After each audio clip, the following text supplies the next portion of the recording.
Hi, everybody. Welcome to this week's show. Oh, we are live. We are now. I was waiting for you to say something more, but nothing happened. All right. So the show tonight, we're doing our photo review show this week. The photo challenge was curves. This is the Daytripper photo show, and we've done quite a few of these shows already. Check out our back history. There's lots of stuff there for you to watch.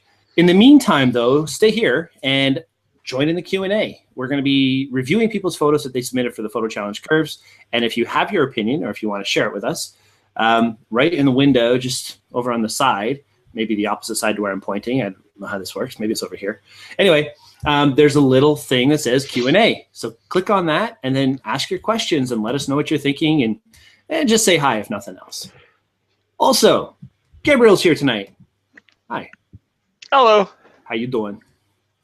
I'm doing pretty good. Good. Got a nice new Mac behind you there. Yeah, those Or are empty boxes for customers' iMacs. Cool.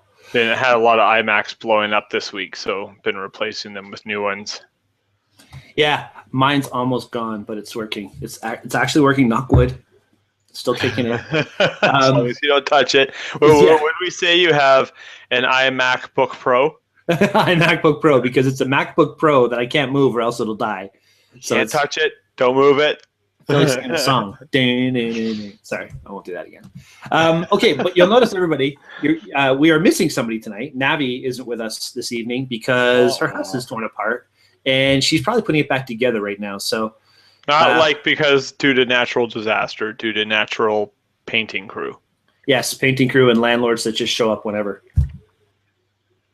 Well, that kind of sucks for her, but at least it's going to be nice. It's a nice little apartment for her now. Okay, so we've already got a Q&A comment. Jennifer says, where's Dixie? Dixie's asleep, and I like to keep it that way because when she comes into this room, smells happen. And she lays down the thunder dump. That's exactly right. No good comes from that. None. So let's do this photo review thing. Everybody, welcome to the show. We have great photos that people have submitted this week. We have a lot of photos that people have submitted. Just a reminder, if people are submitting more than one shot, do us a favor and let us know which one you'd actually like to roll into the show. We have a few that there are 6 or 7 photos submitted. And of course, it's in my DNA to just talk about everything. But maybe sometimes you want more conversation on one than another. And when we have a 1-hour show, we may not be able to get to everything. So for future, if you're going to post lots of shots, cool. Please, thank you very much. Keep doing it. But let us know 1 or 2 of them that you'd really like the photo critique on. And then we can focus on those if we do get an abundance of photos like we happen to this week, which is awesome. Let's see here. Yeah, that's about it. Anything big happened to you this week? Anything interesting that you'd like to talk about? I feel like there should be now. Weekend actually shot a wedding with Navi. That was lots of fun. 12-hour wedding. Yeah, 12. Yeah. Well, it's never really 12 because they always run late, and you show up to every wedding an hour early, so it's more like 14. So that was fun. Yeah. And then went home, did an hour's worth of work, got 5 hours to sleep on the couch because I didn't want my alarm to wake up everybody else. Got up and went and shot the falconry, which was actually a lot of fun as well. Yeah, so that was a lot of fun. That was a great session. We had a full house for that. Yeah. And some amazing images being submitted to the community as well. Yeah, I've got a new wallpaper on my desktop, and it takes a lot for me to change my wallpaper. So cool. Some pictures I was pretty happy with. Yeah, is there something that I'm supposed to be talking about that I'm not, or because it seemed kind of uneventful?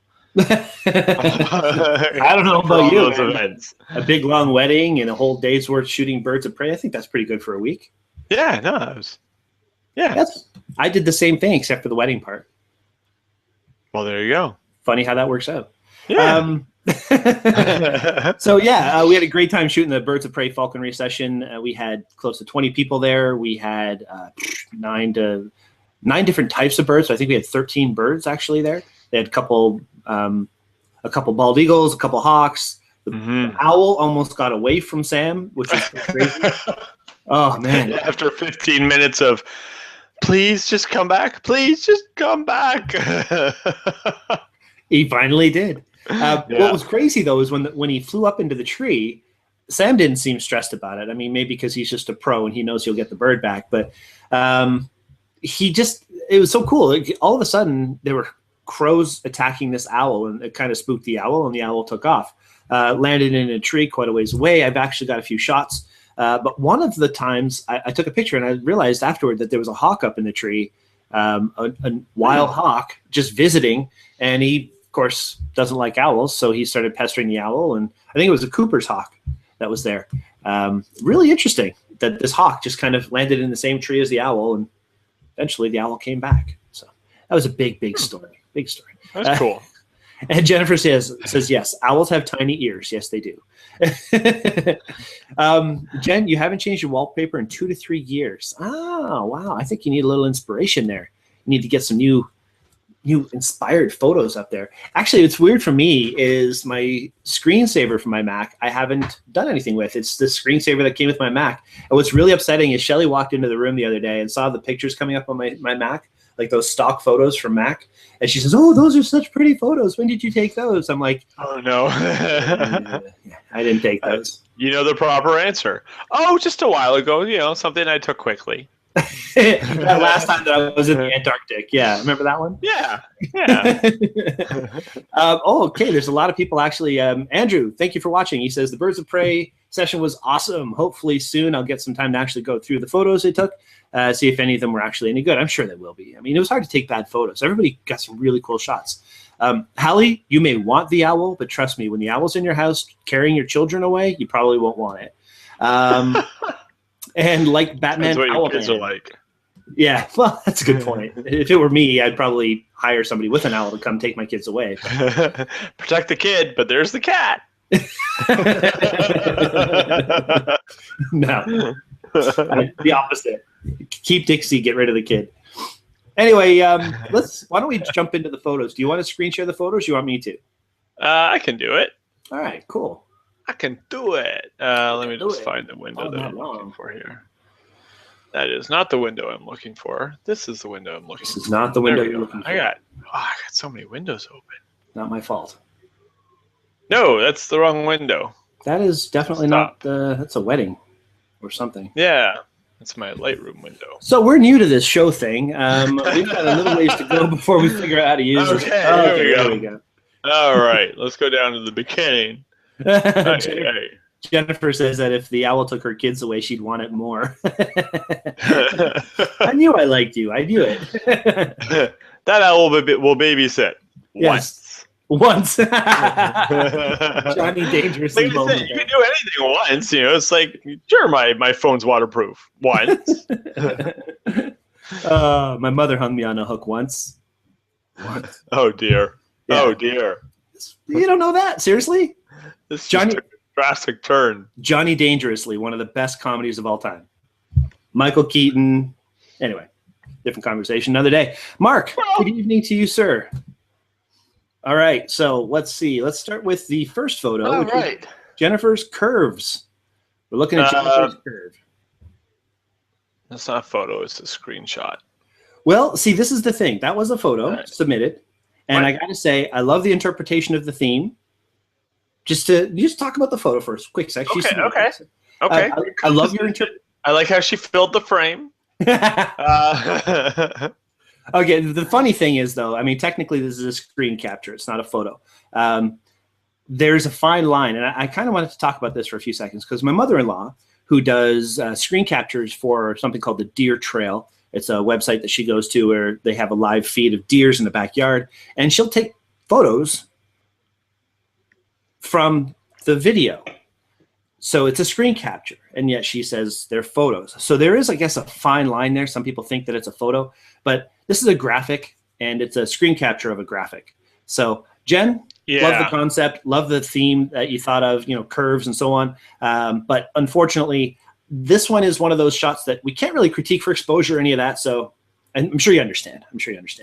Yeah, I don't. It would kind of be like going to Iceland in Google Maps Street View and finding scenic areas and taking the pictures and then saying you're an Icelandic photographer.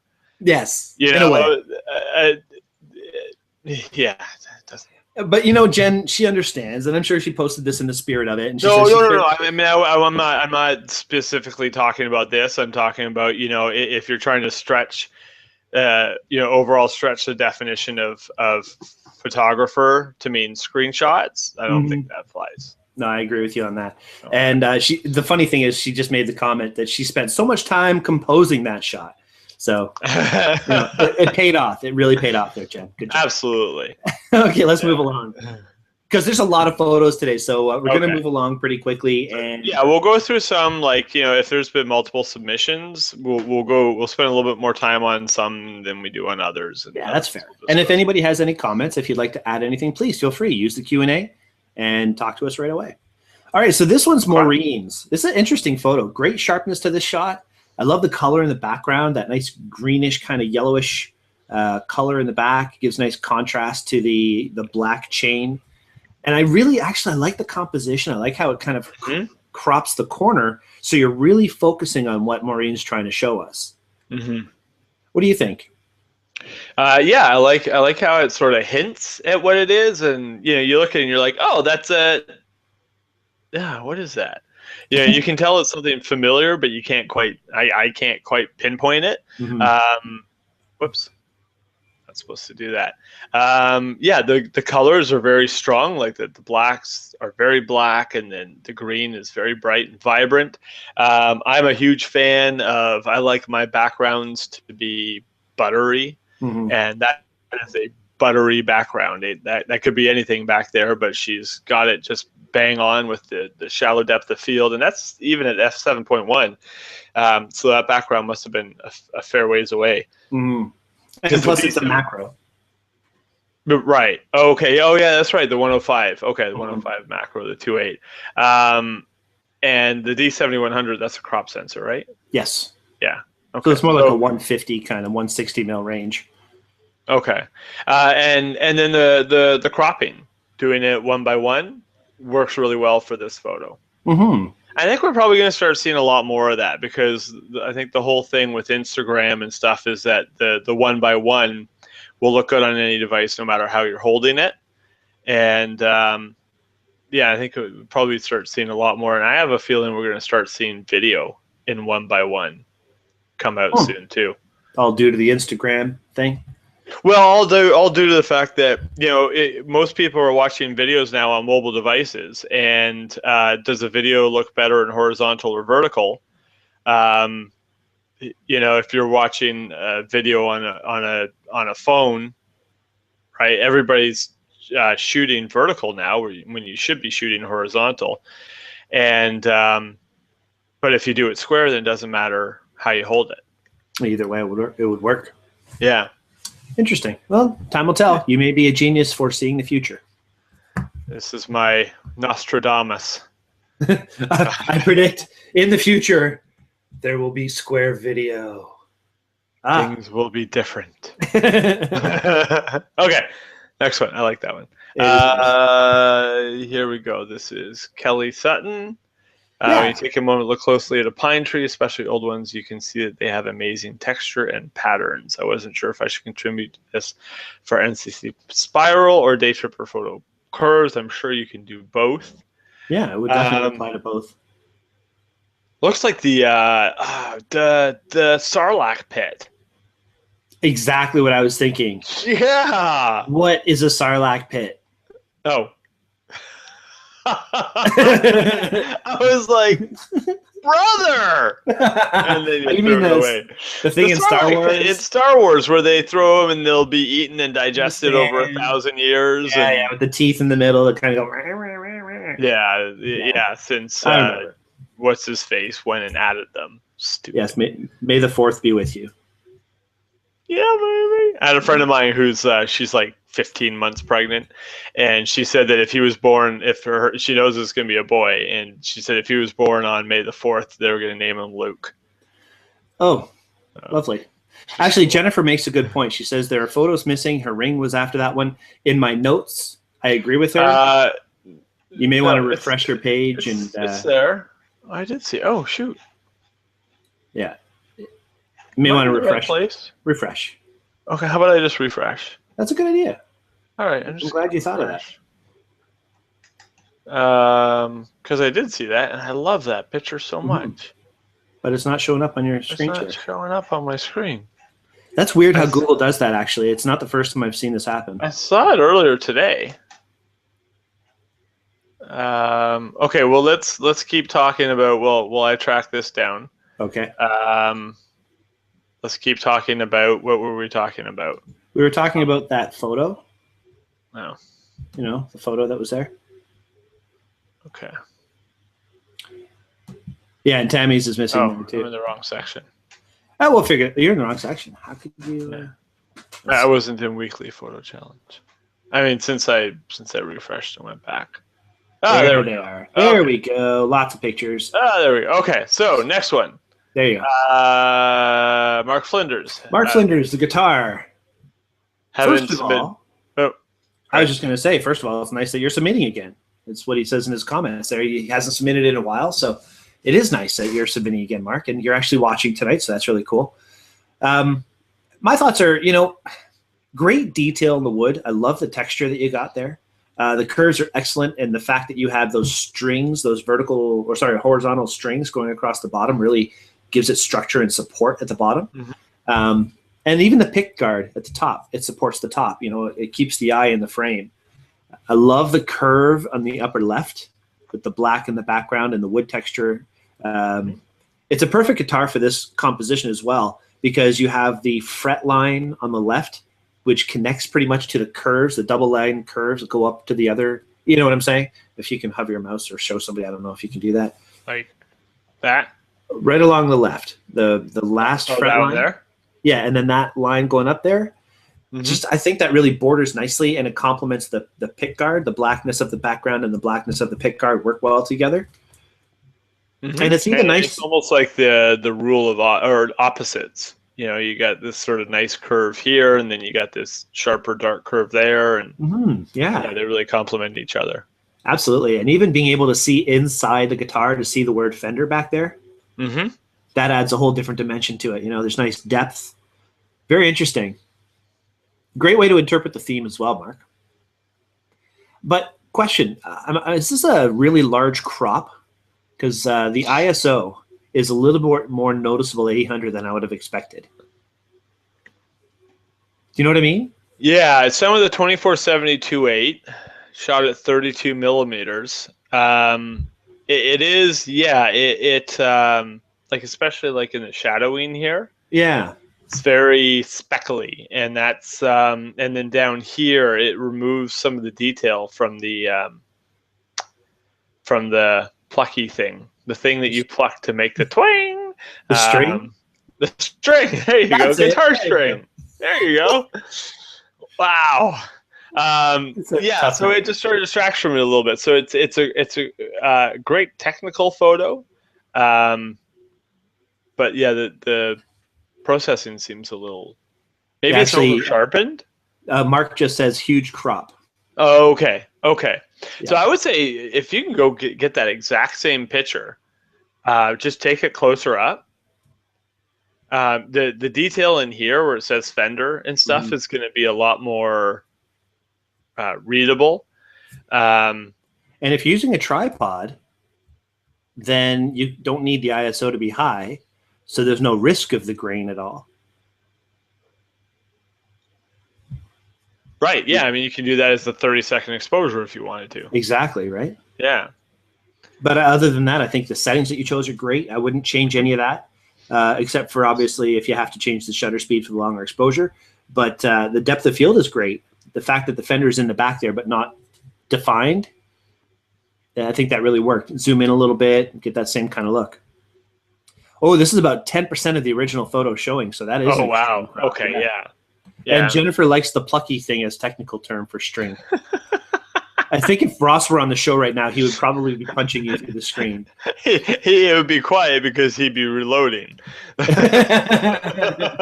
All you'd hear is the sound of bullets going into a clip. Most likely, yes. All right, well, that's great. And, I think the choices that you made here are great.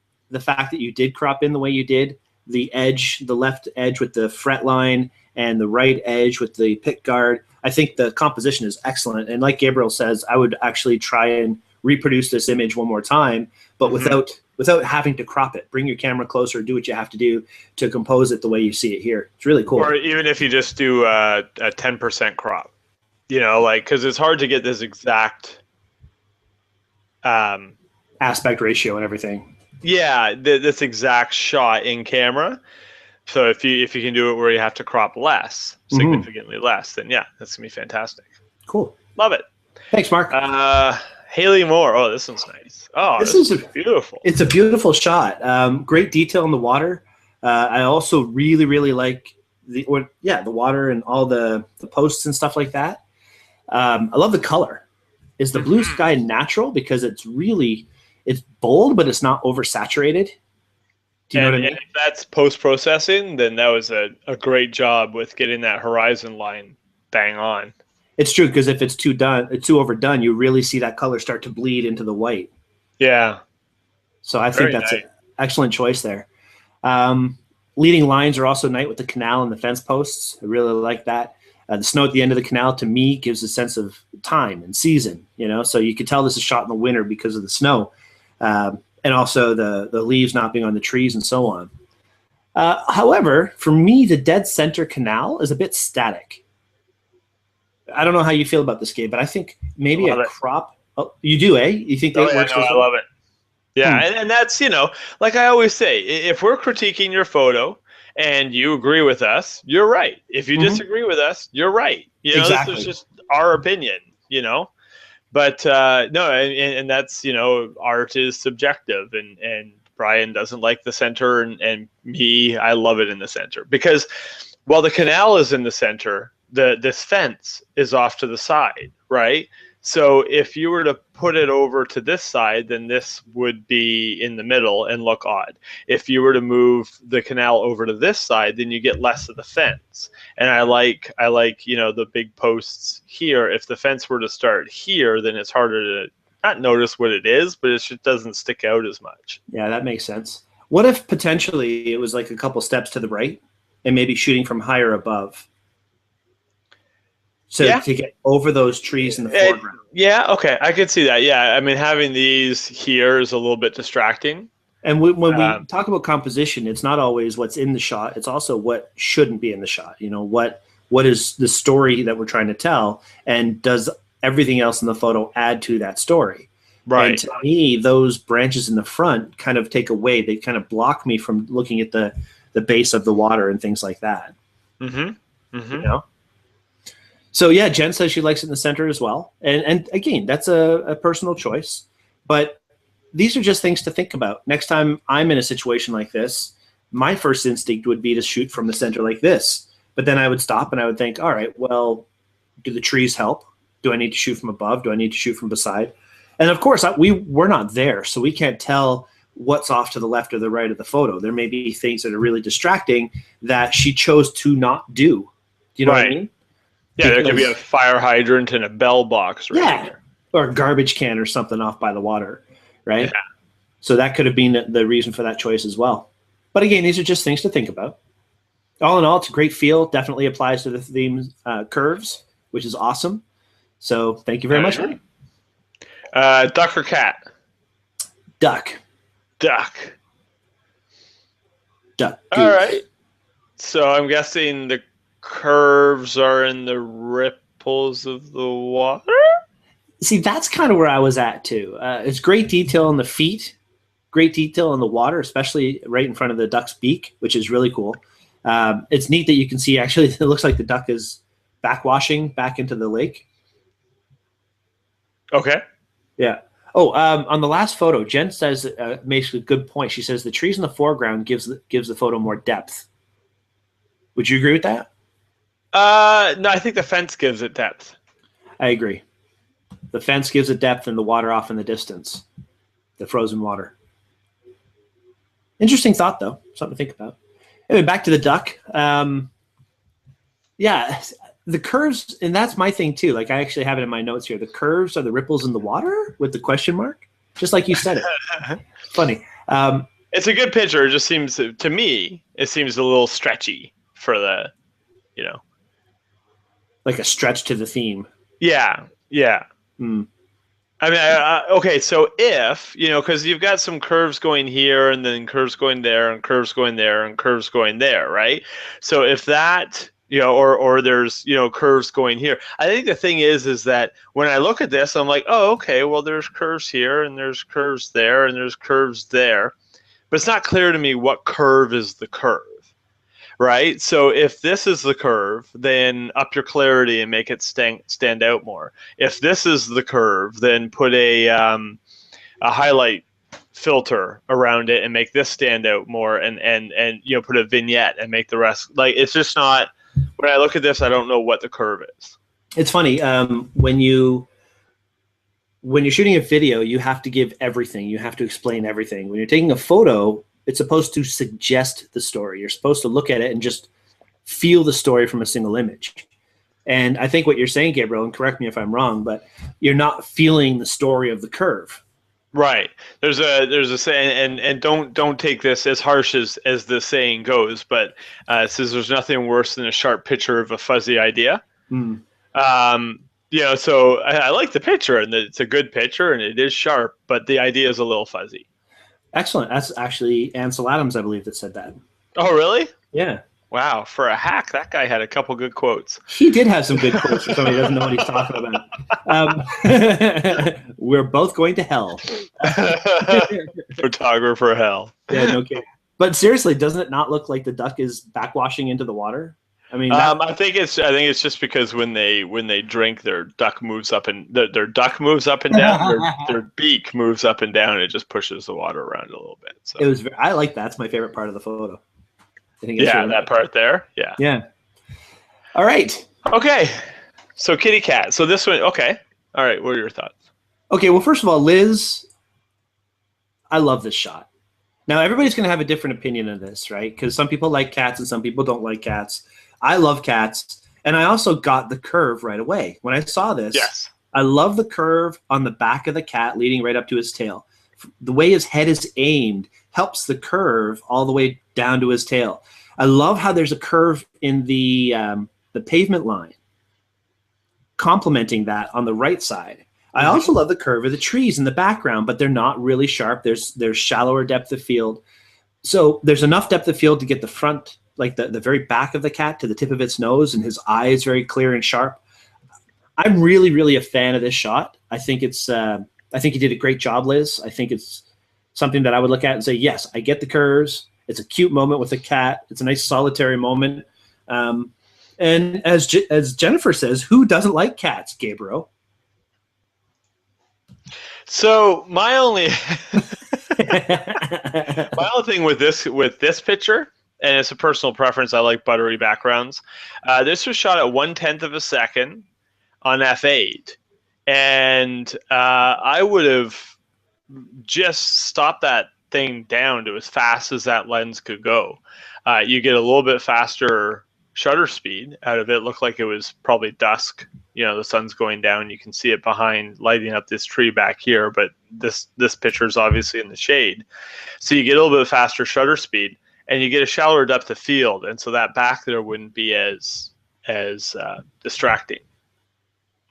I get that. If you open up the aperture more, you probably have less tree. As you say, you'd get more of a buttery background. Yeah. But to be fair, I think a part of the thing I like the most about this photo is how sharp the cat is. And if focus wasn't exactly where you wanted it to be, the back of the cat would be focused and the eyes wouldn't. So yeah, it's a fine line there. And to be honest, at 1/10 of a second, first of all, either you're using a tripod or you're steady as a rock, because it's sharp. It's very sharp. Yeah. And for a cat to be sitting still long enough to shoot 1/10 of a second, that's one of those moments that you're like, yes, I got it, Yeah, because usually as soon as you get the shot lined up, the cat walks away because, cats are jerks. Well, they certainly don't take your priorities as theirs. That's for sure. But no, I think Liz, I'm very happy with this image. I think you did a great job. I agree. This one here. Tammy, sculpture. Okay, so Interesting, very interesting sculpture, and I love that she is looking around her surroundings day to day and finding the beauty in them. You know what I mean? Like just going to work or going down the street or seeing something and it catches your eye. One of the things I remember from a Scott Kelby training is if you see something that just catches your eye enough to stop and make a photo of it, then you have to work that scene until you get that photo that really pops. You know what I mean? Right. So what I love about this shot is there's so much going on. It's got great exposure, and it's super hard shooting reflective surfaces, but the exposure is still accurate. So I really give you a lot of credit for proper exposure in a shot like this. However, the flower at the bottom to me is a bit of a distraction, and I really don't think it adds to that photo. It doesn't really support it in any way, and it doesn't do much for it. Same as the brick and the wall in the background. My thought for this was maybe a closer crop. Gabriel, can you zoom in on that? I can. Not quite that far. Just to the point where it's filling the frame. It's, let's see. Oh, yeah, I can go sort of step by step here. There you go. Almost like that. Yeah. I mean, it's a completely different image, and now we're looking at curves all over the place. And now we see the texture and the reflectiveness, and there's nothing distracting, pulling your eye away. There's nice shadows and bright parts and dark parts, but nothing's overexposed. To me, this is something to put on a wall, where the other photo was a picture of a sculpture. And it still screams curves. Yes, exactly. Yeah, I'd probably go more like that. Fill the frame. Fill the frame! But yeah, no, I you know, if you take that, you're right. Yeah, it's, you know, a sculpture of curves as opposed to curves. And again, it's a very subjective thing. If you like it this way, then that's the way it should be. But for me, I find myself looking a lot more at the outsides of the sculpture than the sculpture itself. Right. Who was it? Robert Capa, I believe, said that if the photo isn't interesting enough, get closer or something. How did he put it? Yeah, something. Yeah, that's close. Something like that. Yeah. So what I think is most funny about that is the fact that Robert Capa ended up dying by stepping on a landmine. Oh, so that's not funny at all. Well, yeah, it's not funny. It's ironic. I know, it's true. He died by stepping on a landmine in a war. How is that ironic? Because he preaches get closer for his photos, and then he got too close and blew up. I'm moving to the next photo. You're razzing on me about my behind the barn thing. Anyways, Tammy has a comment before we move ahead. She said, okay. She knows she went back and forth like a million times in Lightroom on whether to pull in or leave perspective with the wall behind. So thank you. You're welcome, Tammy. It's just our opinion, but if that's the way it speaks to you as well, then there you go. There you go. You chose wrong. No, I'm just kidding. I'm kidding. I'm totally kidding. You can't see my face. I'm begging for your forgiveness. I'm totally kidding. You know, I think it's obvious that we've been getting flack for some of the comments that we make in this review. We're so careful. We're walking around with like baby steps, trying to not. No. I mean, if there's something that I hate, I'll be like, I hate this. This is, you know, I'm now worse off in my life for seeing this, but I haven't seen anything like that yet. And I just, you know, I love, and you know what?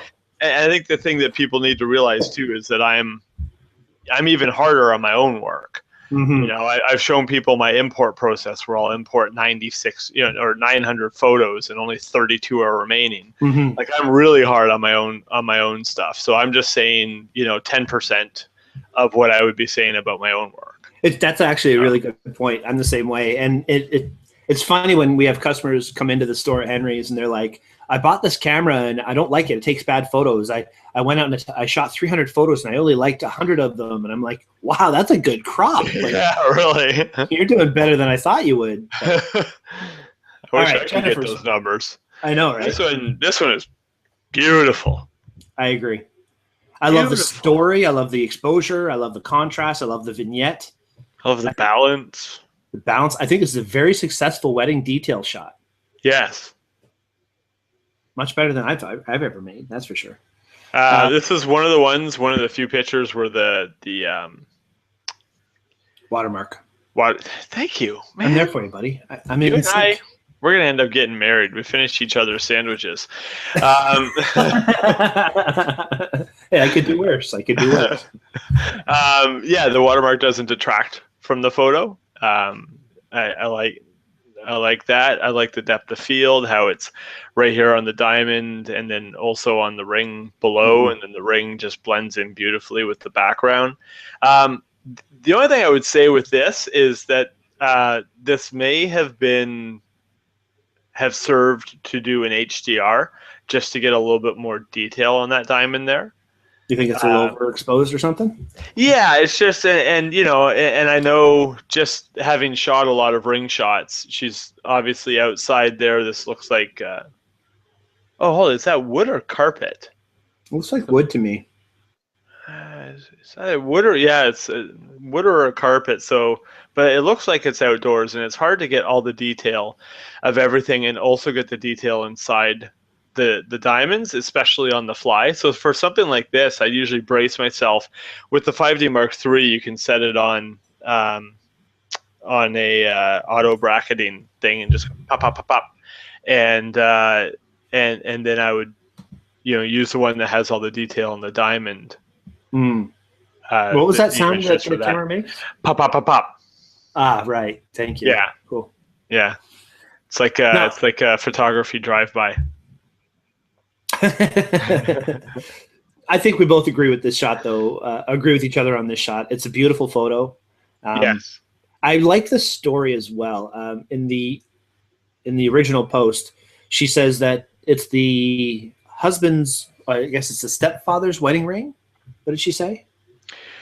The groom ring has scratches on it. No, I'm not fixing it. They have meaning. The groom's ring is actually the ring of the bride's late father that she is giving to him. Okay, yeah. So the story behind the ring is fantastic. It kind of makes me worried, though, because, I mean, if I was ever given a ring like that, I would have lost it. Because I've already lost my wedding ring. I'm wearing a $10 wedding ring right now. So it's literally up in the Muskoka. I was like, oh, that's a nice ring. I should buy that. They could use it as a wedding ring. It's only $10, whatever. Nice. Yeah. All right. Moving on. Here's another one from Jen. So there was quite a few submissions from Jennifer. So I think some we'll spend a little bit of time on. Other ones we'll just sort of go through quicker. Sure. This one I love. This is a great detail wedding shot. Well composed, well lit. Yeah. Just a quick note. Jennifer says that last photo with the rings was actually the bride's kitchen. And that was her marble countertop. Ah, okay. Yeah. See, at first I thought it was wood, but then it seemed to be too smooth a texture to be wood. Interesting. What an interesting way to use your surroundings. Because that, to me, looked like outside. And that gave it a very natural feel. Yeah. So, good job. Very nice. Very good job. So for me, this shot, like, I get where you're going, and I like what you said about it. It's a great detail shot at a wedding, good exposure, and I think it's very good that you were able to keep that texture in the linen. It's not overexposed, so you can still see the texture in the linen. It does show the story of the wedding very well, but the harsh reflections in the silverware, in the spoons and so on, it makes it a bit, I don't know. To me, if I didn't watch Alex Kovalev and his video on how to shoot silverware, I probably wouldn't have even noticed. But the fact that people try so hard to eliminate any kind of reflection in flatware, I think this photo could have used some of that, and possibly maybe gotten rid of the stem of the glass in the top right corner with that knife. Yeah, that would have finished it off just a bit. Yeah. As for if this was a style shot, right? Then yes, let's get rid of those reflections. Let's get an assistant standing over you with a shoot through reflector or something like that. But usually you've got like 6 minutes from the time you get to the reception area to the time that the guests come in and destroy the place. So really, you're running in, you're snapping the pictures that you can get, and then running out. And I think that any customer that gets this as a wedding photo is going to be super happy with it. Yeah. Now, if you are specifically setting up this table not as a wedding, but to promote your wedding shots, right? Then yes, take some extra steps to get rid of those reflections. But as an on the job shot, it's good. Mm-hmm. I agree. Well said. And you're the expert for this. I mean, you're the wedding shooter, so I always defer to you. One of many. There we go. All right. So here's one from Hallie. Where did I have my notes for this one? Butterfly. There it is. Okay. So yeah, definitely lots of curves. The question I have for this one, it's interesting art. I definitely, if I saw this, I'd want to take pictures of it, I'm concerned, though, a little bit about the sharpness of the photo. If you could zoom in, please, Gabriel. Or zoom in. There you go. Is it just my computer when I was looking at it, or is it a bit soft? It does look a little motion-y, blurry. Okay, so that's what I thought as well, motion blur. So what that tells me is look at the EXIF and what did I do right or wrong. If I look at the EXIF here, I realize that this was shot at 200 millimeters on a D7000, which is a crop sensor camera. So it's more like a 300 millimeter kind of focal length equivalent, right? Mm-hmm. Mm-hmm. The general rule, if you're hand holding your camera and you're taking a picture of something that's not moving, is to make your shutter speed at least as fast as your focal length. In other words, you're at about 300 millimeters. You should have at least a 300th of a second shutter speed. Now, you're very close. You're at 250th of a second. Usually with the stabilizer built into your lens, that would help correct for that minuscule little difference. But I'm still seeing the shake. So for me, it would be a matter of raise your ISO. You're at 100, so go to 400. Mm-hmm. And that'll give you just enough shutter speed to compensate for your breathing and your heartbeat and, any kind of shake you might have at the maximum focal length of your lens. Mm-hmm. Otherwise, compositionally, potentially, I'd like to see the butterfly leading into the photo rather than just kind of looking kind of straight on to it. Does that make sense? Yeah. Maybe not such a close crop. Maybe leave a little bit more space on the right side so that the butterfly can be leading into it, right? Yeah, it's a bit. It's the 1-to-1 crop, and I would say maybe zoom out a little bit and have the butterfly just sort of take up maybe just this corner of it and leave some empty space there to make it, the picture flow a little bit more. Yeah, or take a step to the left and look off a little bit. Yeah. Okay, I'm gonna sound like a DICK again, but this one to me just feels like it's stretching to match the theme a little bit, but that's could just be me. Well, the curves of the butterfly wing. Yeah. Okay. But yeah. But the exposure and the concept are both great. I mean, the butterfly, I think it's interesting, and it's an interesting piece of art that somebody has created. It certainly is built for people to take photos of it, right? Yeah. All right, cool. Thanks, Hallie. Kelly. All right. This is cool. It is pretty cool. It's an interesting little isolated plant that could be interpreted as so many different things. The shape of it. It could be a person. It could be two people dancing. It could be a couple, hugging each other. A couple snakes. It could be a plant. It's like a cloud. It's like a new car. I don't know what I mean by that. No, because you look at clouds and see different things. It's like a Rorschach test. Oh, okay. Now I need to. Yeah. All right.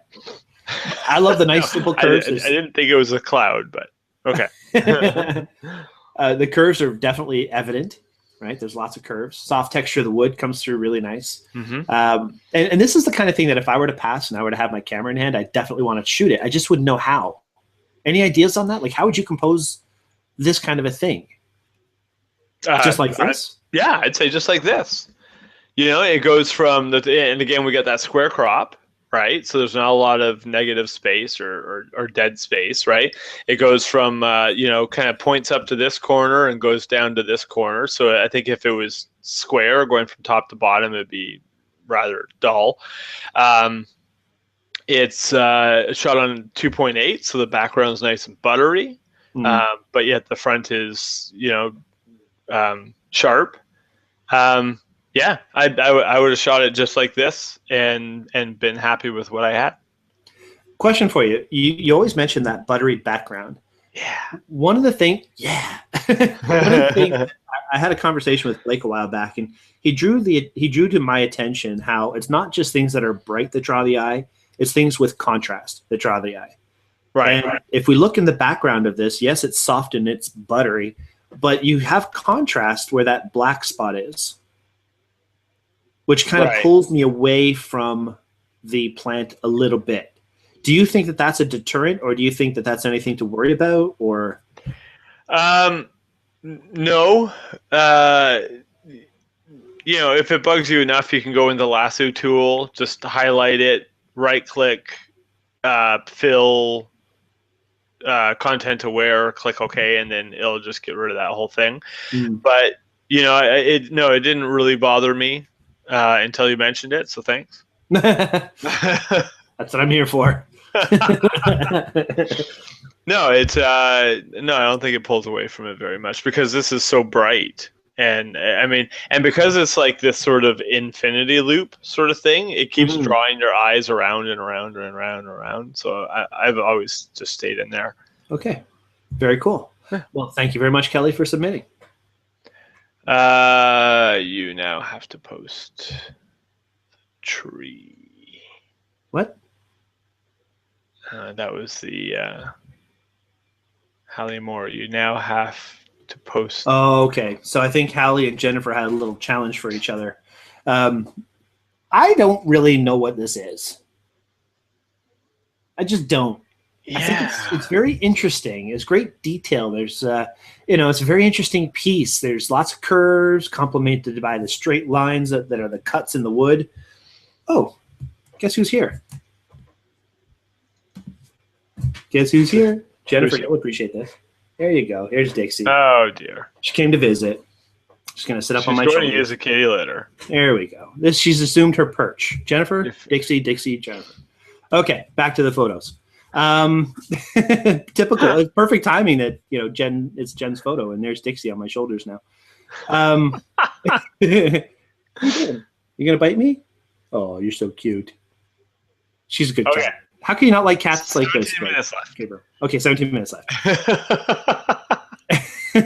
Okay, so Jen says she didn't think anybody would know what it is. It looks to me like it's a Jenga board or something kind of like that. Like there's no, I think it's art. I think it's like pictures made out of chopped up trees glued to a canvas. Could be. That's what I think. It's a neat shot. It's very interesting to look at. It certainly keeps me wandering through the frame. Yeah. But because we have 17 minutes. Okay. Dixie scarf. Yes, it's exactly what she is. She's a Dixie scarf, more like a hot water bottle. I'm going to start to sweat in a few seconds because she's so warm. Oh, she's moving. There she goes. Ah, thank you. Off to the litter box. And we get to watch Brian's face change colors. Yeah, that won't be fun. Okay, Hallie. Now, this photo, I'm glad you posted this one, Hallie, because you had a question about how to make that mist look sharp and clear. I had a lot of trouble with that myself in the photos that I made, and it ended up being less is more. You know what I mean? Like when I had a lot of the mist in the frame, it almost looked like it was like a glue in the air. Right. And it took away from the sharpness. But when the mist was gone and there was just the water on the bird itself, it gave the impression of the mist. And that's where I found it worked the most. Right. But it's hard. It's hard. And this is actually interesting because this was at the falconry session, and Sam had a little mist bottle, and he would mist the birds down as he took them out. I guess it calms them down or gives them a nice cools fresh. Them off a bit. Cools them off a little bit, yeah. A lot of birds were panting. They were panting? Yeah. Oh, well, good that he cares enough to mist them off. Yeah. It was a picture frame, that last one. Oh, okay. Oh, very good. Cool. Yeah. Does it feel like to you like there's just too much going on in this? Like with the mist as the shape of the heart, and then the bird, it's like, I don't know, I kind of just want to see the bird or the heart, but I don't know if it's too much going on. The heart is right. very subtle, and I didn't really notice that until somebody pointed it out. Jennifer pointed out that there was a heart. It didn't stick out in my mind. Okay. But when I see it, it's like, wow, that's pretty cool. How did that happen? I don't know if that was done in post or if that was done just naturally, but it's just kind of interesting. It's something that you could use in a card or something. But the mist in front of the hawk's face, that's where to me it kind of looked like glue splattered in the hawk's face. Yeah, and like around the eye and stuff. Yeah. Yeah. And that's the only thing in my mind that I see in this. Like, even if that wasn't in front of the hawk's face, but it was in the background the way it is, I think it was awesome. Yeah. But it's just because of the bit in front on the hawk, it just kind of pulls me away from it a bit. Mm-hmm. But that's not your fault, Hallie. That's just the way it was. There you go. There you are. Baby bump. This is Bonnie's. It's a beautiful maternity photo. Great use of lighting and a simple backdrop. She says she just used a black sheet. And, you know, guys, normally I see a baby in the works and I'm like, peace, I'm out. See ya. But, you know, there's enough kids out there as far as I'm concerned. But, you know, this is a great photo, and that's what matters. Beautiful. It's a great crop that really accentuates the intimacy between the mother and the baby to be. Yeah. Yeah, I think it's really neat. Now, she asked about the black and white conversion. She says she's new to black and white. I think it works for this, but not for everything. And one of those rules for me is if there's a lot of color in the photo and the color is kind of drawing your attention away from the story, then a black and white conversion can work. And to me, that might have been the case here. I don't know if her dress was red. I don't know if it was blue. I don't know if it was brown. The bracelets she had on her wrist, they could have been all kinds of golds and blues and yellows and stuff. But I'm not distracted by that because there's no color to tell me that. Does that make sense? Yep. Yeah, and it puts the attention of the photo where the attention is supposed to be on the baby bump. On the story between the mother and the baby. Yeah. Yep. And I think this is just the perfect place to use the black and white. And the fact that it didn't even start to look chunky. A lot of times when people make it black and white, it gets kind of chunky in the processing. Right. And you didn't do that, Bonnie. So I think, you know, very well done for the fact that you don't do a lot of it. I think you did it very well. Mm-hmm. Anything else to add? I agree. No, I like it. Awesome. Cool. Moving on. This one's fantastic. I love this one. Okay, now I was going to ask you about this one because not being a wedding or a portrait guy, I wasn't quite sure how to read this. My interpretation was the composition is nice. The mystery of who the bride is kind of keeps me looking through the shot. No, it's a detail shot. Right? So the one thing with the wedding day is you want to get all the details, right? So this is more of a dress shot than it is anything else. So you've got the ring down there, right, which is important. You've got the detail of the dress here, right? Mm-hmm. And it's shot in a way where it's not just, you know, hey, look, it's a picture of a person wearing a dress. It features the dress in a really nice way. Mm-hmm. And I like the brick in the background as the contrast, the vertical line of the lady versus the horizontal line of the brick. Mm-hmm. Really Absolutely. Nice. Yeah, I love this. I love this photo. Very well done, Jen. Yeah. And then there's this. No, well, it's just. Okay, well, I think Gabriel is the cat like I am to babies.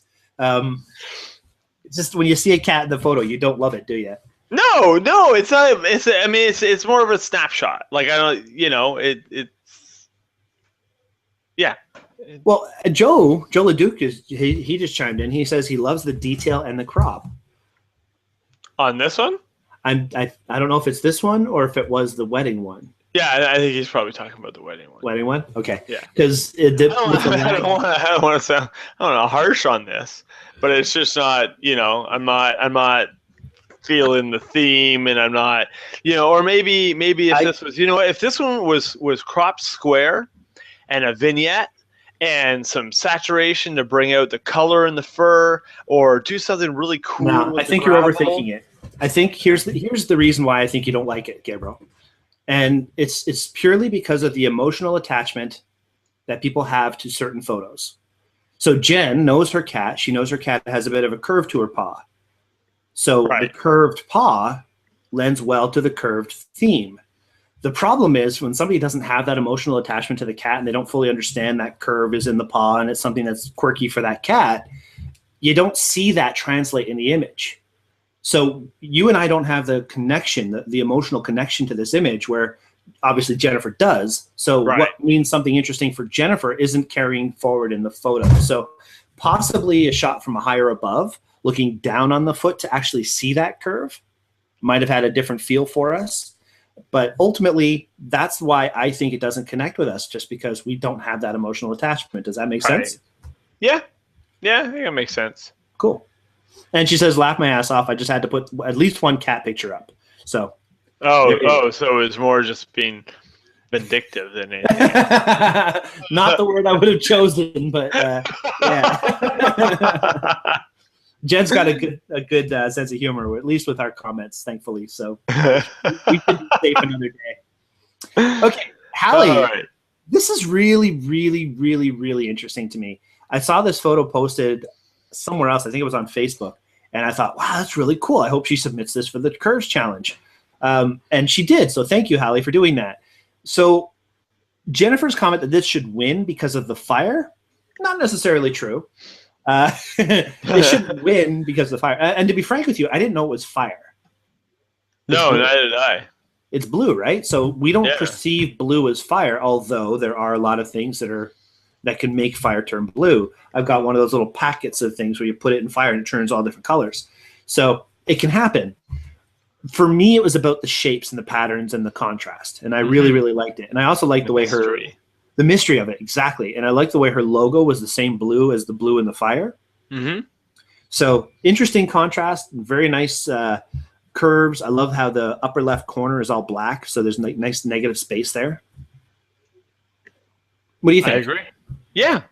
Yeah, I mean, it's a mystery photo. I don't know what the curvy things are. I don't know, what's creating that effect and stuff. So it's more something that you just look at it and appreciate. It's hard to critique when you only know what, I know what this is. Mm-hmm. Everything else is a mystery, so no, it's great, but it adds a nice feeling. I'm glad Michelle spoke up as well. She says she missed the fire connection as well. So I think it's that color. The brain perceives color as certain things, just like smells. We smell something, it brings us back to a moment, or we hear music and it brings us back to that time. Everything we sense is about relating it to something we're familiar with. And if we're not familiar with blue as fire, it's going to take that element away from it, right? Right. So it's fondue fuel, Hallie says. Oh, cool. Oh, fondue fuel. Cool. We just found our fondue cooker while going through our storage stuff. Oh, good. That means that, you have fondue fuel that we can start burning things with. Yes. Awesome. You bring the fondue fuel. I'll bring the rubber cement. We'll make some fire happen. Oh, boy. Could be fun. Could be fun. It could. And yes, Jen, fire is awesome. We love fire, too. And this, I think, the tree photo that Jen challenged Hallie to post. Oh, okay. Right? So Jen says this is the best tree ever. Okay, now, I'm not going to argue that. It's a cool tree. Mm-hmm. It looks like a tree from Wizard of Oz. Like Lord of the Rings. Exactly, right? The tree monsters come up or something like that. I could just see him grabbing an apple off of his head and throwing it at you as you're running down the yellow brick road. However, we're talking about exposure, composition, and things like that, elements like that in a photograph, right? For me, exposure-wise, the tree is very dark. We're losing a lot of the detail in the face and in the bark. Yeah, exactly. Yeah. Exactly. So possibly overexposing by a third or a seventh of a stop might have brought more detail out. Mm-hmm. Right? The sky is nice and rich and blue. Or even just keep it where it is and drag the shadow slider up in Lightroom, especially in Lightroom CC. They've made some real tweaks to it, and it would just bring that right out. Yeah, I'm going to try that as well. We're going to talk about that in our next show, by the way, for those watching. The next topic show, will be on an update on Lightroom CC and some of the new things that are there. Gabriel, you spent like a whole day cool. studying. I'm looking forward to that. Yeah. So Gabe's going to have a lot of interesting things to talk about. And it's also been suggested that we do a show on Google Plus again, because it's been a while. We'll talk about that. A bunch of new features. Yeah, they really have. So we'll talk about that when we're done. We still got quite a few photos to go through before the end of the show. Okay, so it's okay. Yeah, the other thing with this one, just really quickly, is it doesn't scream curves to me. So there are curves in the branches, but I get what you're saying. And there's curves in the railing around it, right? Yeah. But compositionally, that big one there. Yeah. Okay. All right. So it's there. Here's another one from Mark. I like this one. Okay, tell me why. Well, first of all, with my crunch time going to the gym, I've been drinking a lot more Red Bull lately, because if you slam back a Red Bull before going to the gym, you can get like an extra intense workout. I've never had one. Sorry? I've never had one. You never had a Red Bull or an intense workout? Never. Call him A, call him B. Maybe that's the reason why. Maybe I should have more Red Bull. Sorry, go ahead. And then also his story behind it was about going to like vendor meetings and stuff like that.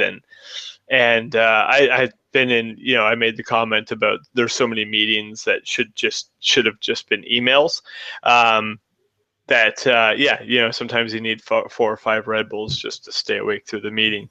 But I like, so that's the story behind it, right? But I also like how the curve is cut off there, and then you've got the second curve sort of bleeding into it there. I like the detail of the bull on the tab, and then just the kind of shininess. It's shiny, so I get distracted. Yeah, no, I like it. A little vignetting around the corners and stuff. What do you think about the tone? Do you think that's something that Mark intended for, that sepia kind of tone? Yeah, I think so. He said that he, if I remember correctly, he edited in Snap. Yeah, he took it with his Samsung phone. He edited in Snapseed, which is one of. I've been playing with Lightroom Mobile a lot, which I've been really, really happy with.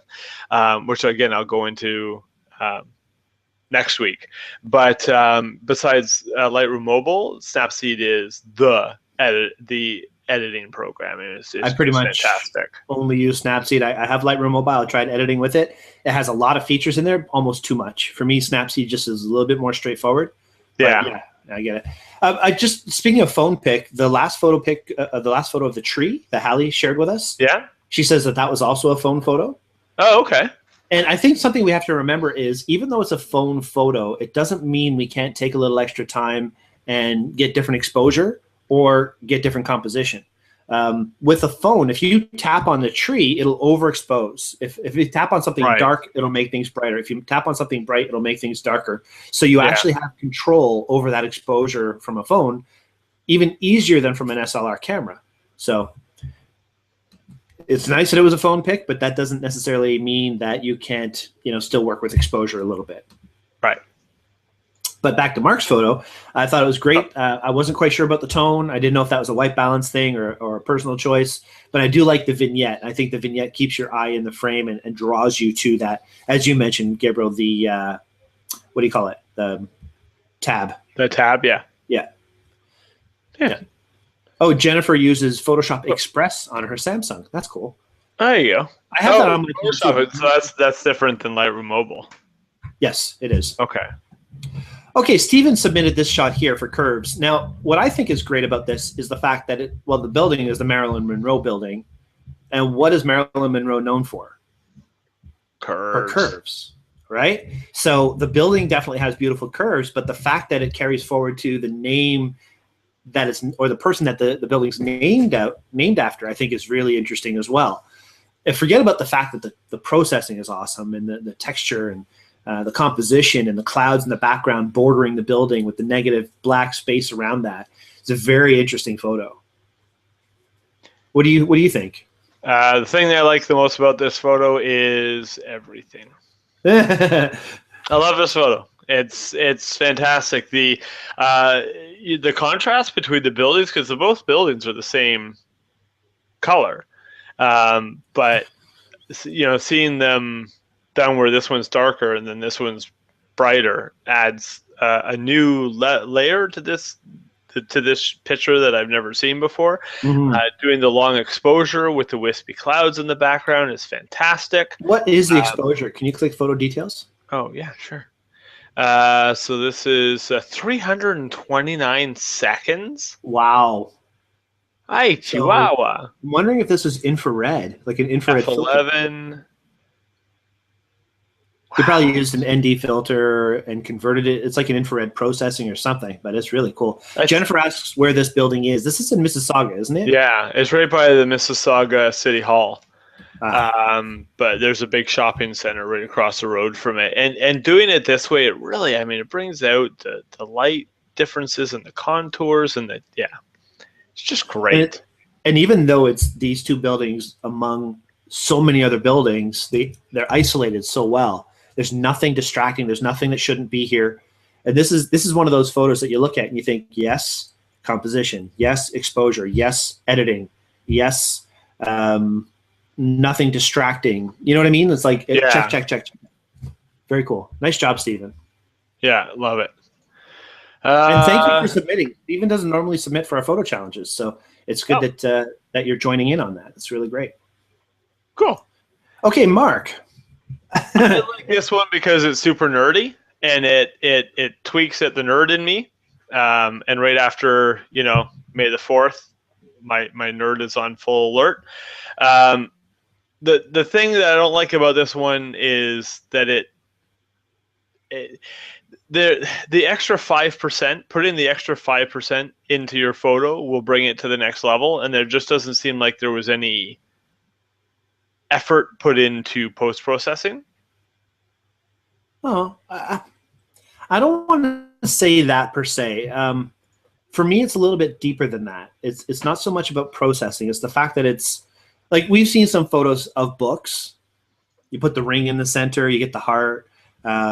It's telling a different story. It's working with a twist to a theme, right? Here we have curves in the book, and as you say, it's kind of like that geek signal going off. Like, yes, I get it.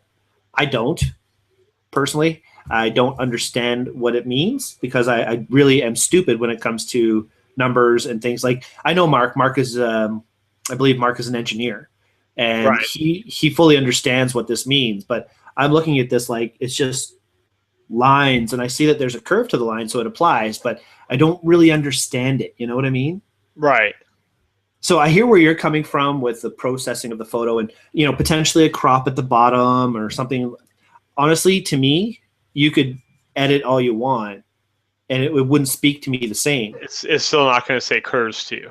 Yeah. And I hate to say that because I love that Mark is submitting and, I love the twist of the concept. And of course, my mind goes back to the whole, it's a picture of a book, right?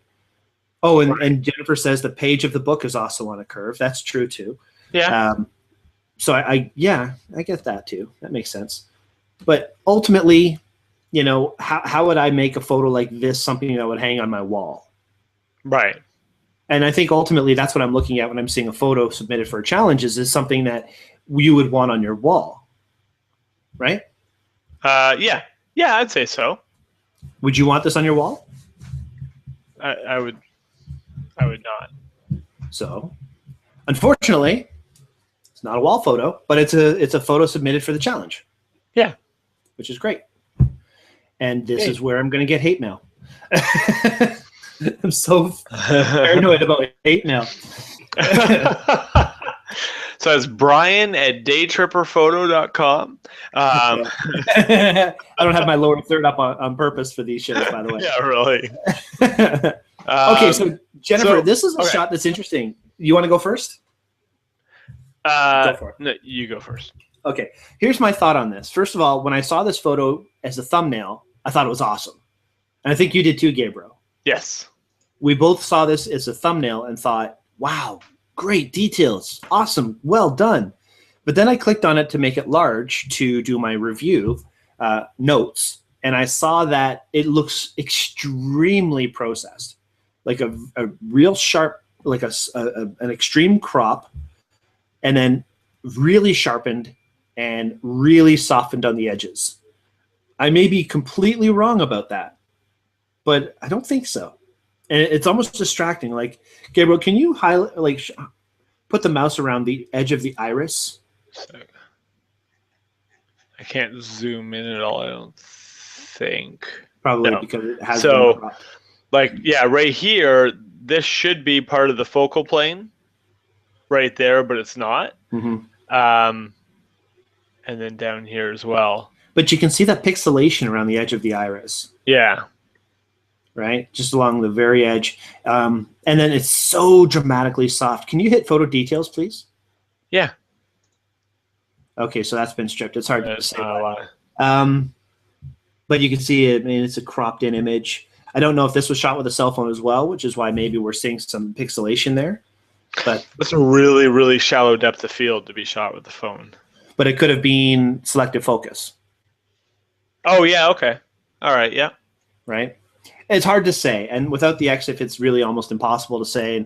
And the concept of the photo is brilliant. I love the fact that, you know, the story behind it, how you took your daughter to the eye doctor and she has at least 2 rows of eyelashes, which is something I've never seen before, which is so cool.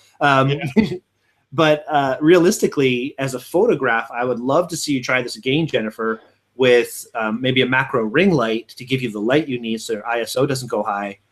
I didn't process it at all. I used my macro lens and only cropped her nose out a little bit. Wow. Huh. So I'm even more confused now. I'd love to see the EXIF, Jennifer, if that's possible. But that's for another time. Maybe when you're in the store next time we can chat about it. But yeah, it really threw me for a loop how shallow that depth of field was. I get macros, trust me, I do.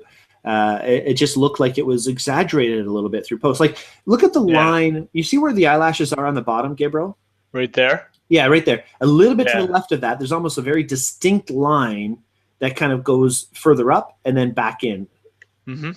Right? So it's almost like it's not naturally shot like a single plane of focus. This is why I'm a little bit confused. But I mean, again, like I say, the concept is fantastic. The shallow depth of field is great. And I know that in this photo, you weren't focusing on the eye. You were focusing on the eyelashes because that's what the story was about. And that makes sense to me too. So I'm okay with that. It wasn't that the eye wasn't in focus for me. It was more that there was the uber shallow depth of field. Like it almost looked, you know, processed. And then the fact that there's so much graininess going on around the edge of the eyeball that made me think that the processing is what did that. So I'm way off. I could see that because you said that there was very little editing or no editing at all. But yeah, that was my thought on this. All right. Anything else to add? Nope, I agree. Okay. We got about 6 more, so we're just going to pound through some of these. So Dennis's shot here, interesting. He was out looking for osprey and he saw this. It's an interesting photo, glass that looks that old, almost looks metal with the processing. Yeah. But again, I don't think this was over-processed because the sky is very clean and the paint, where the green and the white on the paint in the lower right is very natural looking, and the rust is very natural looking as well. So I'm thinking that there was just a bit of edit in the window part itself. Interesting composition. Definitely a lot of curves. What do you think, Gabe? Yeah, I like it. It's another one of those pictures, like, it leaves me with questions. You know, what kind of vehicle is it? What year is it? Is it a truck? Is it a car? Is it, you know, I want to go and see more of it, right? Which I like that in a photo. Makes you want to be there. Yeah. Jennifer says her daughter was watching TV and her eyes were moving back and forth quite a bit. So maybe that was part of it. That could have been part of it. To me, it's more the graininess, though, that caught me off guard. I didn't know where that came from. This is why I thought it might be a cell phone, right? Because cell phones, smaller sensors give you a lot more grain than others. All right. So anything else to add to Denise' shot? No, I like it. It certainly makes you look into that glass a little bit more, like the bullet holes. Yeah, well, probably used for target practice. Old cars. Bonnie and Clyde's getaway vehicle. There's a whole different story there, isn't there? All right, let's move along.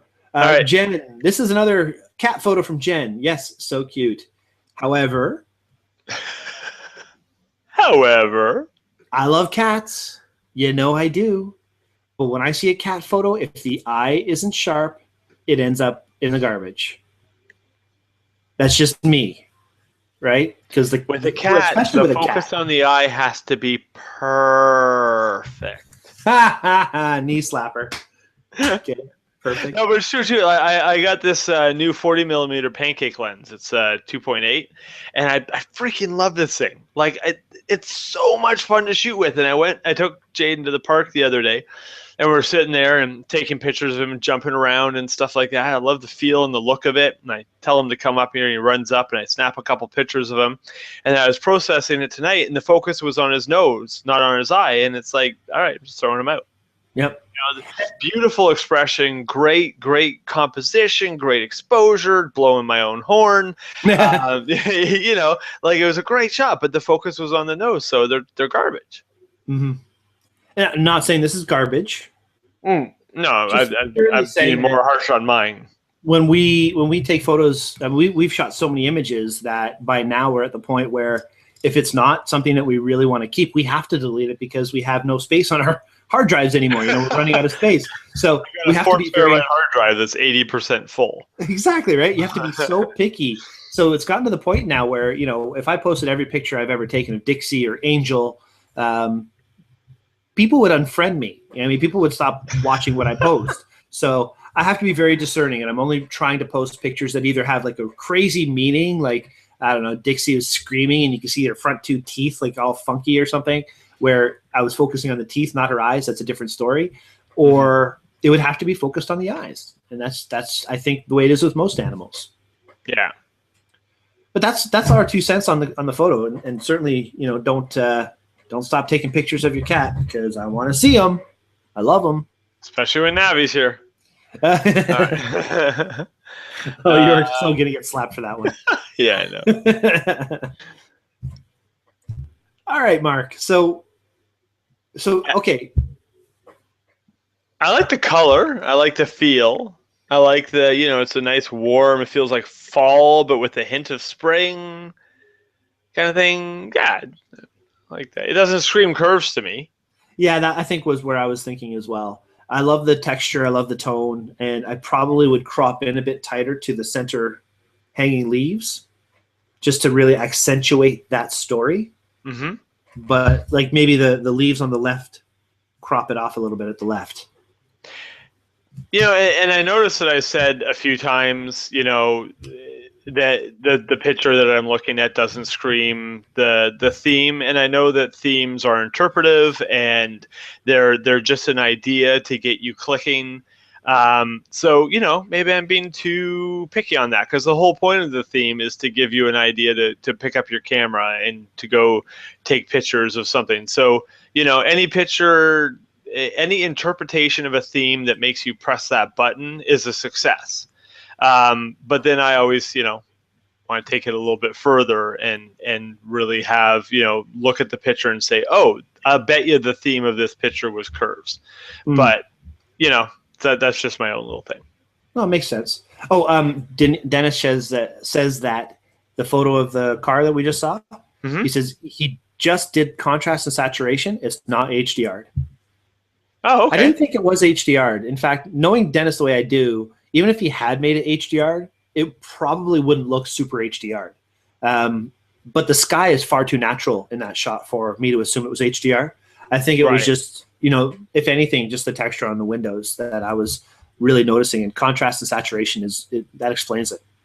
And in Jennifer's photo, to her defense, for the cat photo, she says that she was purposely trying to blur the eye so we can see all of his glorious pseudo eyelashes. Ah, okay. So there you go. All right, let's in this one. We're almost to the end, guys. Bear with us. And this is another shot from Mark. Now, Mark was with us on Sunday when we were at the Falconry, and this is an angle that I would never have thought to shoot, but it is so cool. Yeah, it's like really, really cool. And there's only one curve, and it's very noticeable. Absolutely, right? It's like a perfect curve in the beak. The detail that you have, the feather detail, even the fact that he's wearing his mask and he's looking down, it almost gives us the hood. Thank you. Sorry. His mask, he's like a lucha libre wrestler or something. He's going to be jumping off a rope soon. Anyway, yeah, I thought this was a very successful image, and it gave a mood, it gave a feel, and the fact that the eagle is on the right side with open space on the left allows us to see the dust on the sensor. Well, there you go. There you go, which we want to see because then we can clean it. If you don't know it's there, you don't know you can clean it. Mark, come see me at Henry's, buddy, and I'll fix you up. Yeah, actually, I gotta come see you at Henry's. I'm really stuff on my sensor. I really have to get Henry's to implement a policy that we can actually clean sensors legitimately, because technically we're not supposed to. No, they'll never. You know, I had to fill out a permission form, a 2-page permission form today, so that the people at Jaden's daycare could put suntan lotion on him when they go play outside. What's that got to do with dust spots? No, I'm just talking about Henry's would never go for it because of liability. Yeah, well, that's really what it comes down to. Yeah, you know, and like literally a 2-page permission form for somebody that's taking care of my child to put suntan lotion on him so he doesn't burn. This liability thing is going to ruin the world. Yeah, if nothing else, it's going to kill all the trees. Yeah, seriously. Yeah. Good point. Yeah, I'm there for you, buddy. All okay, right. Mark, beautiful photo, excellent sharpness, and good job. Andrew says maybe Brian will run a sensor cleaning clinic again. I'm actually trying to implement that we do that once a month, Andrew. Oh, cool. So we'll have to see how that goes. And here we are. Is this the last one? No, there's one more after this. Oh, Chris had one too. Okay. So This is Mark's shot also from the falconry session on Sunday. The curve, I would assume, would be the beak, the wing, and his stand that he's standing on. Mm-hmm. It's a good picture. I like the other one better for the theme. Mm-hmm. Yes. You know? But this is a great photo. Yeah, I think they're both fantastic photos, but for the theme of curves, I like the other one better. That's fair. Good exposure. You know, nothing's clipped. Mm-hmm. Compositionally, it's interesting. The bird's flying into the frame. Yeah. You've got detail in all the different, you know, levels of feathers and stuff. Background's a little bit buttery, so the bird sticks out more. Mm-hmm. It's great, yeah. Jennifer says that her son is allergic to suntan lotion, so she actually would prefer to actually know before they put it on him. That makes sense. And you don't think of it that way, do you, Gabe? Well, but you have to, well, yeah.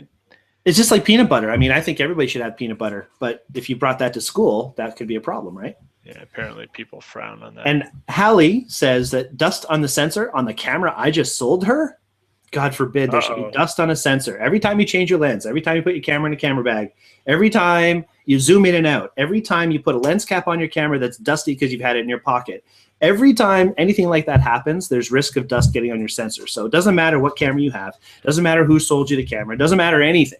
What matters is you have to understand how to clean your own sensor so that if you do get dust on it, you can take care of it. There you go. There you go. There you go. And if and going, yeah, okay. All right. Okay, let's move on. And I will happily clean that sensor for you. All right. There you go. Even better. It's very nice of you. Thank you very much. All right. So, Mark, beautiful photo. I think Gabriel and I both agree that the eagle photo is like the eagle beak is the shot of the day from you today. Beautiful stuff. All right, last one. So this one is not that we're eager to get through these, but that's 2 shows in a row now that we've gone an hour and a half. By the way, Aye. I know, right? We're getting back to our old ways. I'm very glad that there's enough people submitting to make our shows go over. Me too. That makes me very happy. It's awesome. It really makes me feel proud. Okay, so enough gushing. Chris's photo here for curves is a really interesting shot. First of all, mushroom has curves. The plant along the right side going up is at a nice curve. Jennifer is trying to get Hallie in shit right now. She says, I know a certain someone who changes their lenses with the camera body facing up where dust can fall into it. Hallie. Oh dear. You just totally called her out right now. That's okay. That's between you two. Well, until you said it on the show. Well, of course, because it's in the Q&A. Of course I have to say it. I'm like the guy from what's that movie with Anchorman. Just put it in front of me and I'll read it. Go F yourself, San Diego. I'm going to take my pets off and run around the block now, or something. All right, sorry, Chris. We're totally squirreling away from your photo. I love this photo. I love the fact that the whatever this is in the background looks like sunbeams coming in. But it also helps compositionally. It almost gives like what's that line rule? I'm totally blanking on. Oh, the golden spiral. Yeah. The golden spiral. That's the line rule, eh? Yes, well, I thought. Hallie says she only did it once. Yeah, right. Okay, so go ahead, Gabriel. No, I love how that looks like sunbeams coming in. I like how the mushroom is a little bit brighter than everything else. Good detail, good depth of field, buttery background, a little bit of a curve there as well. What do you think about how dark it is? You know what? It is pretty dark, but the mushroom is brighter on the top, so it kind of looks almost like there's a sunbeam shining right down on it. Mm-hmm. It works. You know, I mean, not every photo can be bright and poppy and you know all the time. Sometimes there's going to be things that are in the shade. That's true. And she actually used flash for this. Oh, cool. So this was shot 100 millimeter macro, 100 ISO, 100th of a second, f8 with flash, which I think is awesome. I mean, it's not often that you'll find somebody rolling flash into a photo outside or of mushrooms or things. I tried it when I did a focus stack. It turned out really, really, really well. So it's nice to see Chris trying that as well. It's a really cool shot. Great tone, great color. And compositionally, it's great. Chris has a knack for the artistic sense of a composition in a photo that I wish I had. Beautiful work. I agree. So anything else to add there, Gabriel? All right. No. Cool. So now we have to announce the winner. My piece. You're smoking your piece? I've spoken my piece. Oh. Okay, so we have to announce our winner. And are we still in agreement? We are. Okay, cool. So in the meantime, before we announce this, because I have to quickly, do something. Okay, ready? Ready to announce? What? Okay. Okay, ready? The winner is Stephen Morley's picture of the Maryland Towers. Woo-hoo! Beautiful work.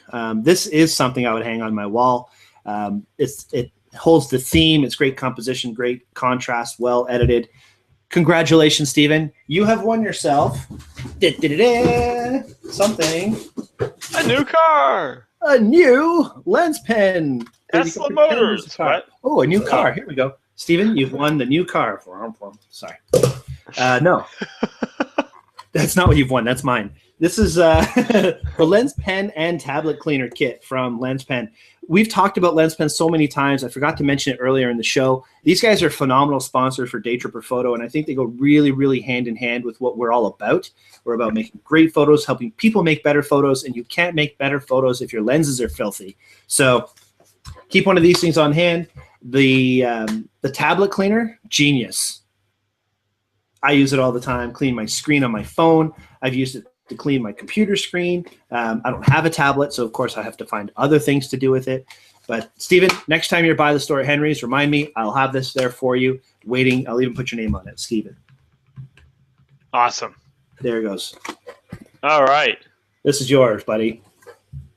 Okay, that's it for us this week, guys. Thank you all so much for staying with us. We had the exact same number of viewers through the entire show. Woohoo! What? That wasn't supposed to be. That was just Joseph. Weird. Whoa. Okay. What happened? What happened to what? I don't know. Okay, back to the show.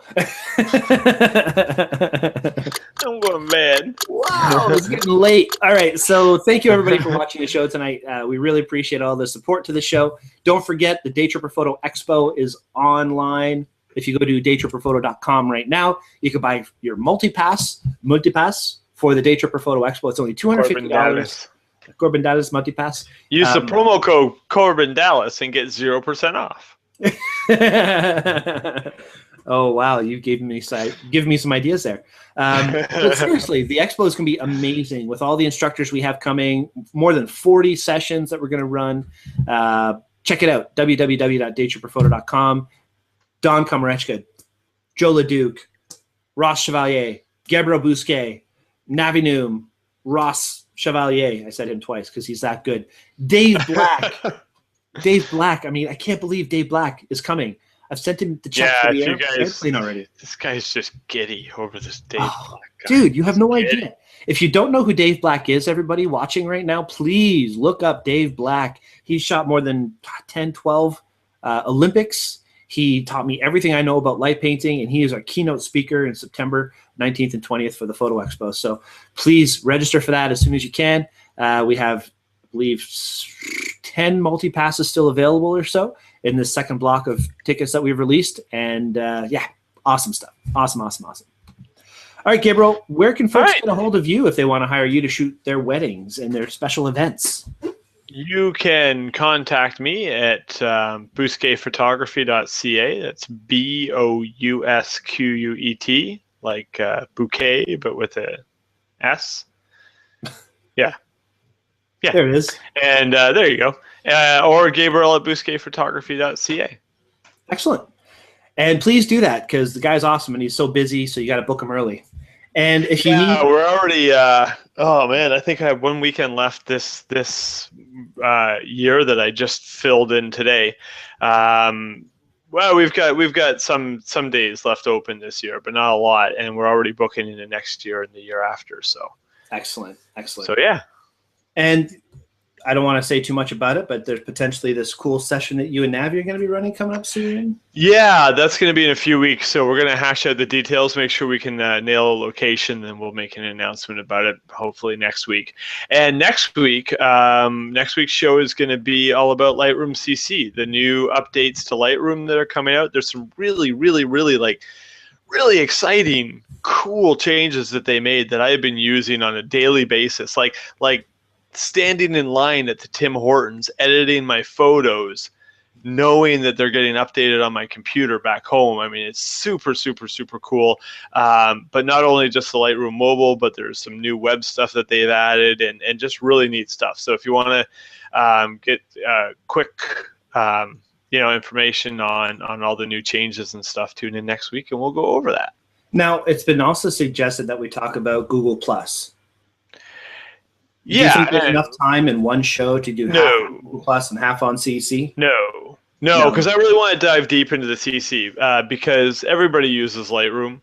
And, the changes that they made were significant enough for it to be a point upgrade. I mean, it wasn't, 5.4.8, it was 6.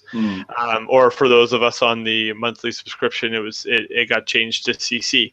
And the changes were significant enough, and the panoramic and the HDR work really well. I just did a great 256 meg panorama that it gets just converted into a DNG, so you still have a raw file to play with after the merge. Anyways, I'm starting to go into it, and I'll go into it next week. But you're excited, and that's really cool. It's going to make the show. No, it's really great. Like I get excited about getting home and opening up Lightroom again. So maybe what we can do is do an H2H on how to use Google Plus again. It's been a while since we've done a Google Plus show, so maybe we can just do a hangout with the folks who are interested, and then maybe we can just put that public after the fact. But we'll see how that goes. Right. We'll talk to the community and see how we can do it. And also, I guess I did lie. We don't have as many viewers as when we started. Apparently, Dixie left at some point. Jennifer pointed out. So there's one less viewer. Oh, dear. And how many of us can get the sweet deal of 0% off? Everybody. It's open to the world. Everybody. You know what? I'll give you two. two coupons. Everybody watching tonight gets 2 0% coupons. Okay. Now that being said, we joke, but there is a big prize that I'm offering up for next week's photo challenge. Remember, it's 2 weeks. The photo challenge I have not announced yet. I was saving that. I will announce it in just about a minute. But the prize for this coming photo challenge is a $150 gift card or gift certificate toward any session run for the rest of the year for Daytripper Photo. Wow. $150 gift certificate toward any session you want to register for the rest of 2015. Except for the Photo Expo. This does not apply for the Expo. The Expo is a separate entity, and I don't want to, freak people out. But $150 off any session right here, open to the winner of next week's photo challenge. Can we also say only applies to, without giving anything away because there's things that are in the works, but I don't want to announce anything until it's actually go, only applies to sessions that are held within Canada. Oh, yeah, okay. Yes. Yeah. That's fair. We can definitely say that. Only sessions that are staying within Canada. Very good. We'll just give something away. Yeah. All right. So sweet prize. Yes, Michelle, it is a pretty sweet prize. And don't forget, there's still a lens pen involved in that too. So you will still be getting your lens pen. And the photo challenge for this coming next 2 weeks, because next week is our theme show. The next photo challenge is... I don't have my sound first. There we go. There you go. Zip. Diddy doo-dah. No. Zip. Take it as you want. It's zip. It's not zipper. It's not Zippo. It's zip. So have fun with that. Well, it could be anything. Interpret it any way you want. But bottom line is, zip is your photo challenge to win the $150 gift certificate toward any day trip in Canada. And not the Expo. Leaves you lots of day trips. Waterfall nothing sessions, to do with birds or fireworks. Nothing to do with anything we want to do. Everybody get the I'm just kidding. All right, guys. Gabriel, thanks for hanging out tonight, man. Thanks for having me. Fun show, as always, with you. And for everybody who's watched, we still have our same amount of viewers right now. You guys are gluttonous for punishment, and we appreciate it. So... check out daytripper.com. Thanks, Mom. Yeah, mine too. All of our moms combined is our 10 viewers. Okay, guys. Thank you very much. We'll see y'all next week. Take care. Bye-bye. Bye.